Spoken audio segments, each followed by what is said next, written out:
Good evening, everyone. Give me just a second. I forgot to put my hearing aid on, and I feel like I can hear you better if I've got my hearing aid in my ear. If not that, I can hear fire engines going up and down the street. You've heard those enough to know that you can expect one almost every time I get on YouTube.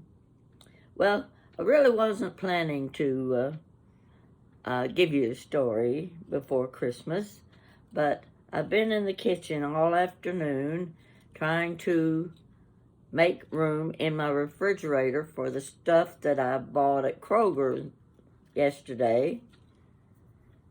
And I just can't figure out why there is no room for more stuff. So it looked like I'm going to have to take a few things out. Okay, I started with the vegetable drawer. I still had some little oranges and things, and I thought, oh, they've been in here too long. Time to get rid of them. And there was a big head of cauliflower. Oh, that's cauliflower I just bought. Okay. There were 3 bags of grapes. I had the purple grapes and I had the white grapes. They were in, one bag was a really big bag, and I was just about to buy another bag of grapes yesterday, but I didn't want to pay that. I said, I'm not going to need them this weekend. I won't get them this time.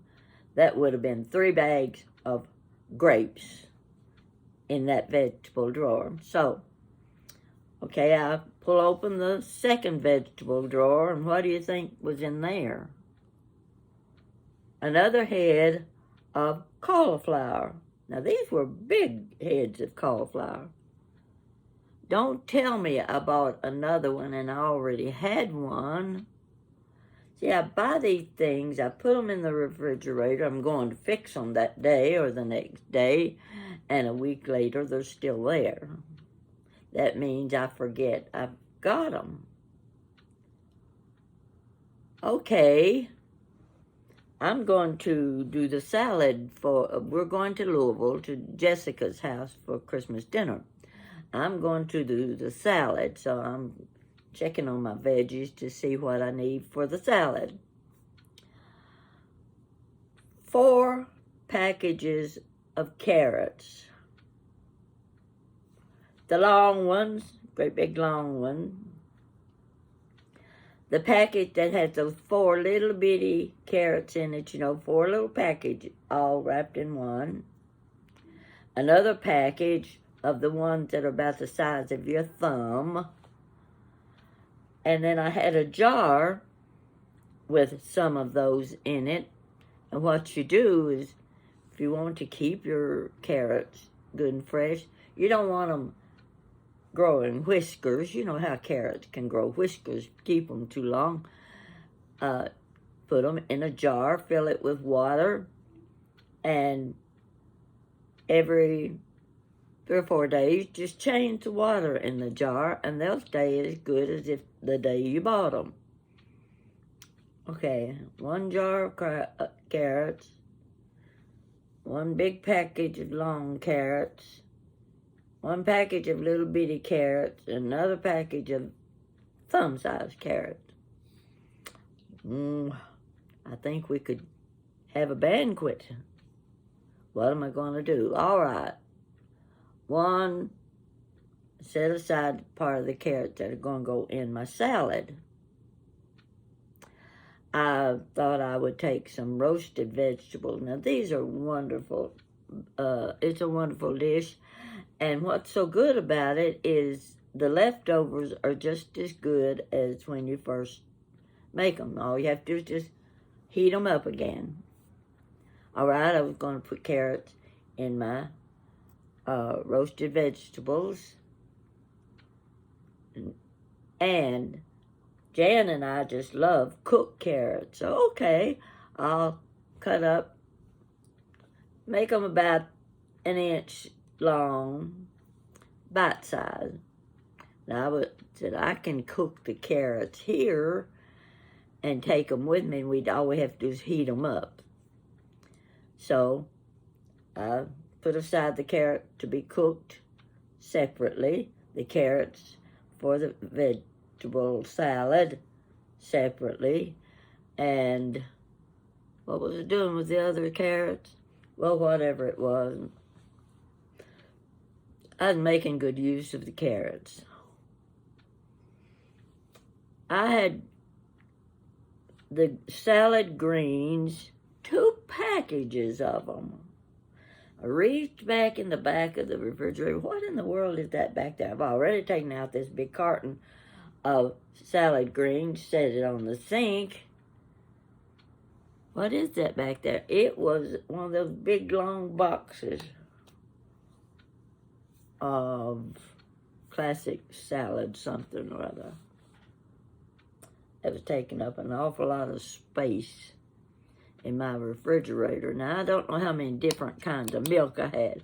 I had the whipping cream, I had half and half, and I had 2% milk. You just never know what you're going to fix. And I know one thing, we'll be having mashed potatoes too. Doesn't matter if we have the roasted vegetables, they can wait till supper time.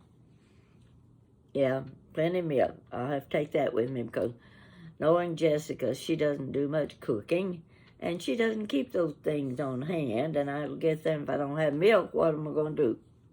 Because I was assigned the corn pudding.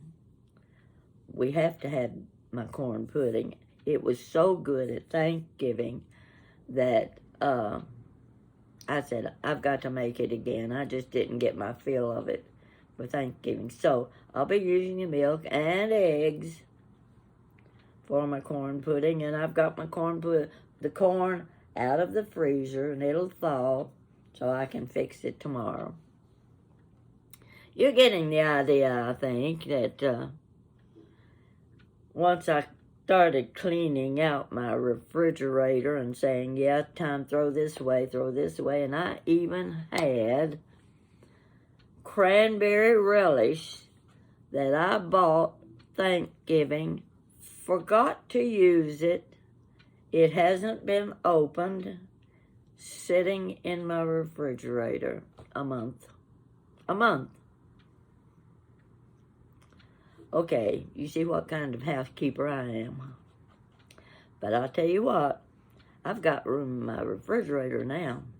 I can set a whole cake in there. So that's what I've been doing all afternoon. I was getting a little tired. My back was hurting. So I came in to sit down, see if I had any messages on my iPad. And what did I do with it? I had something here a minute ago I wanted to show you. I'm so bad at moving things around. And this, well, let's see where it is. I'm not finding it. How do I do those things? Not on the couch. Well, I'll forget that idea. I received a beautiful, beautiful card today in the mail from Nancy. She sends me the most beautiful cards you've ever seen. I don't know what I'm going to do with her if she doesn't stop this stuff. I'm going to end up having to reciprocate. Looks like I owe Nancy a few cards. These are they're just gorgeous. She's so sweet, so sweet. I just can't believe she's not the only one now.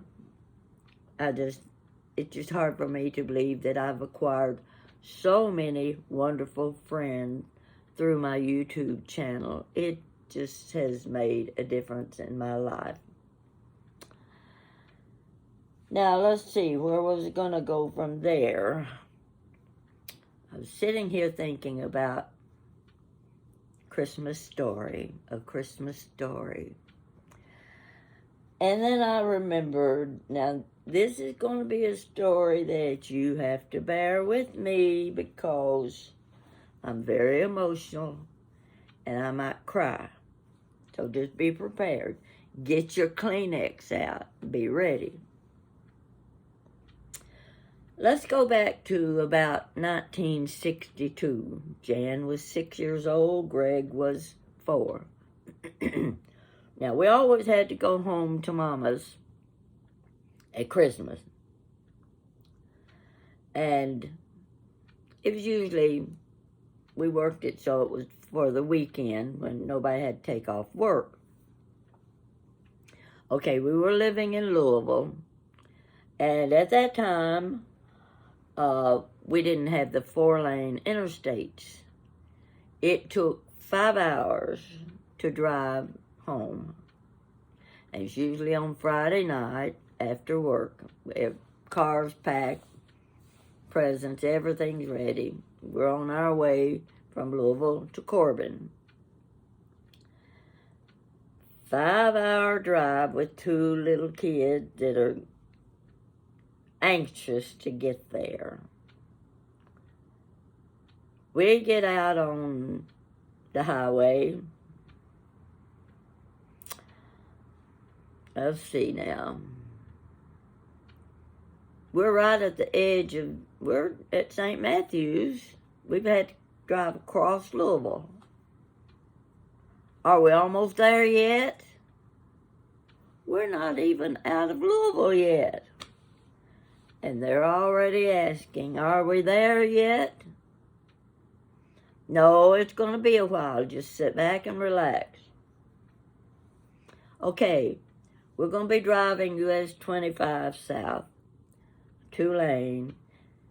We're on the highway parallel to the railroad tracks. Now, this is a long, straight stretch of railroad track, and we could see the track. There weren't any trees or bushes or anything blocking our view. And we could hear the train coming. Yeah, going the same direction we're going. Okay. The kids get excited. The train's coming. Well, the nice thing about the train was it was a passenger train. So it's already dark, and the kids could look out the car window and they could see inside the passenger cars. They could see the passengers. And the engineer of the train could see us. And the kids would roll the window down. Didn't matter how cold it was, how windy it was. They rolled the back window down and they started waving. They were waving. Well, the engineer would see them. And he blew that whistle, and he waved. Well, this was the biggest thrill ever was for these 2 little children. And the passengers in the passenger car would look out the window, and they would see the kids waving, and they would wave back to them too. Now, I don't know if children today can understand the excitement it was for 2 little ones getting to watch that train. And we were racing with the train. Yes, side by side. But eventually the train would get ahead of us and go on. Oh, we're a few more miles down the road. Are we almost there yet? No, we're not there yet. We've got a good piece to go. You just have to quit asking. We'll be there when you see the star. Oh, yeah. We want to see the star. Every year at Christmas, the water tower up on a high hill, as you entered the town, you could see that water tower because it was lit up with a great big star on top of the water tower. My children had learned. They knew when they were almost to Mama's house when they saw the star, and especially at Christmas time.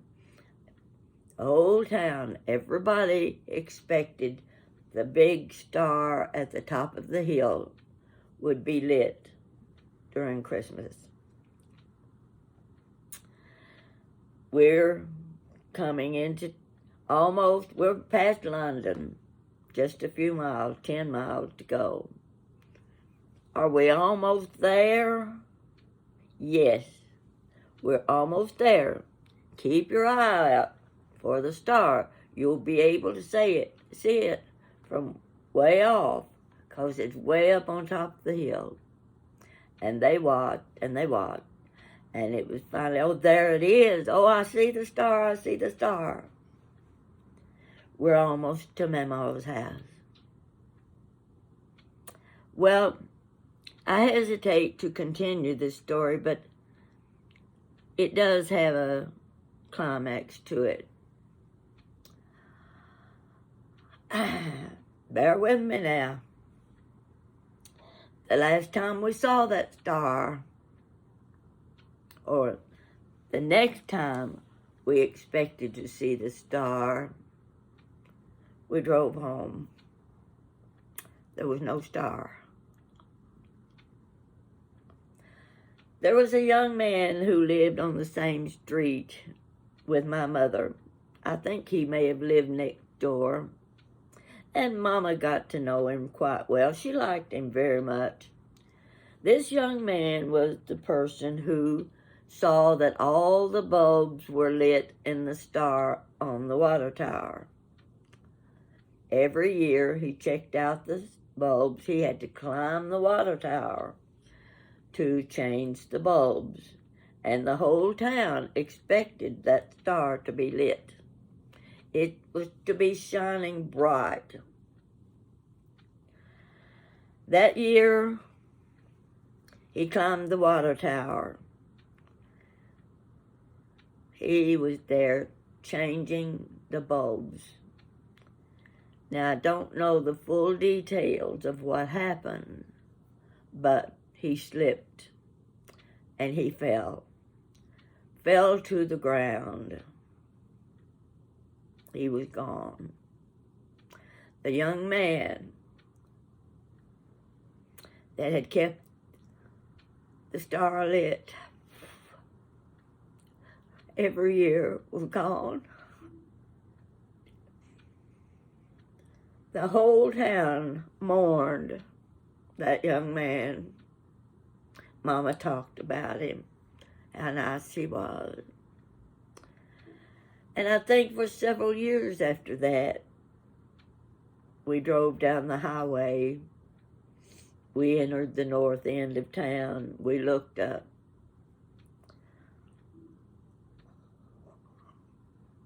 There was no star. But the last time I was in town,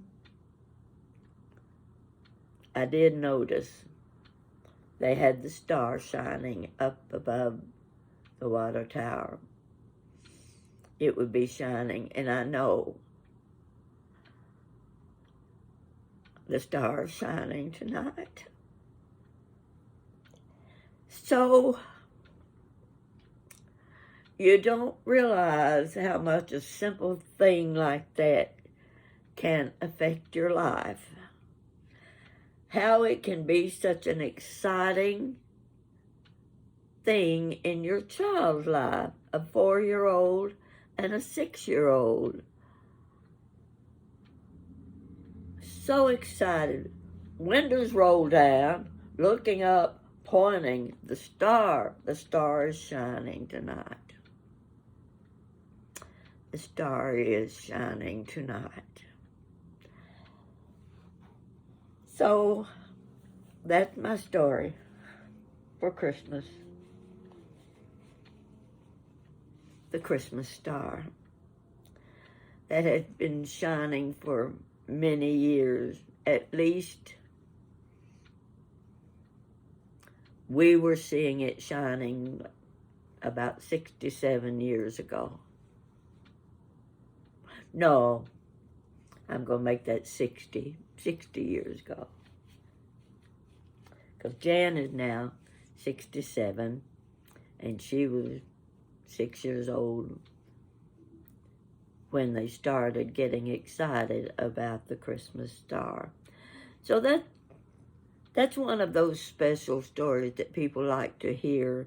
You read a lot of them on Facebook, people telling the special stories, and they'll make you cry every time. You can't help it.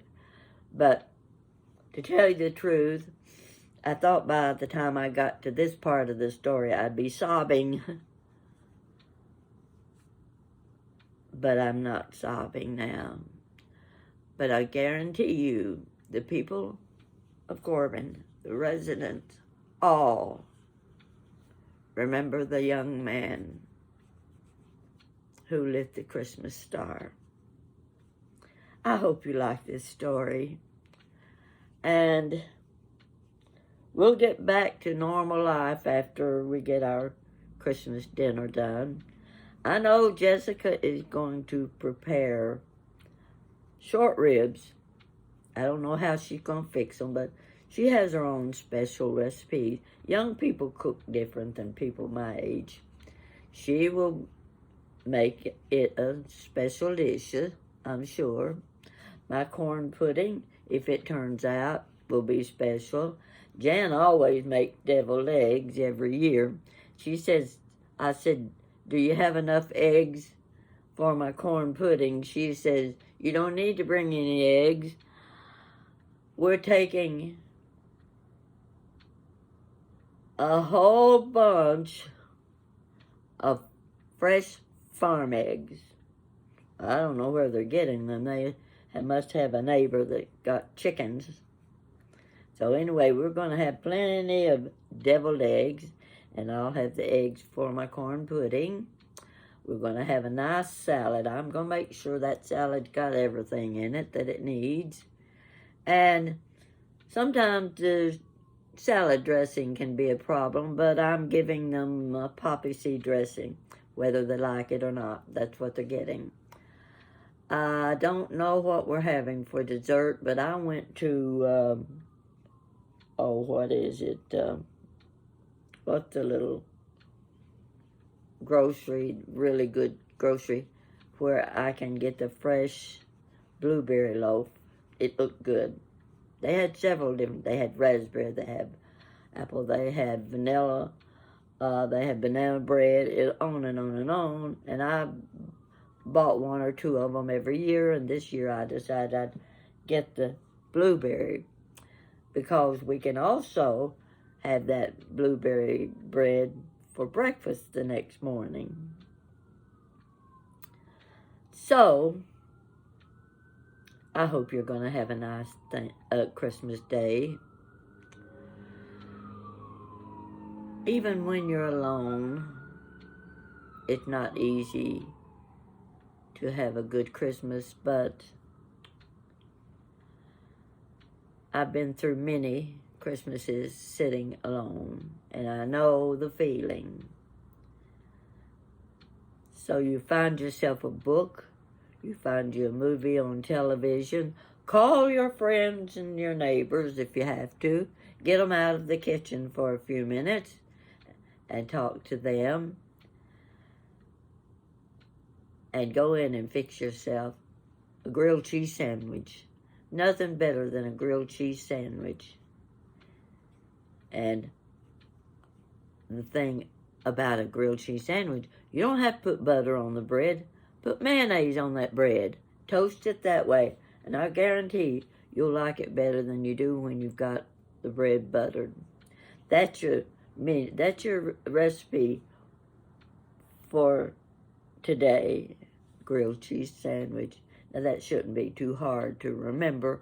And if you'll put 2 or 3 different kinds of cheese on that sandwich, it's even better. Oh my, yeah. And to top it off, good Dr. Pepper will work. Worked for me every time. Got my Dr. Pepper right here in my little thermos.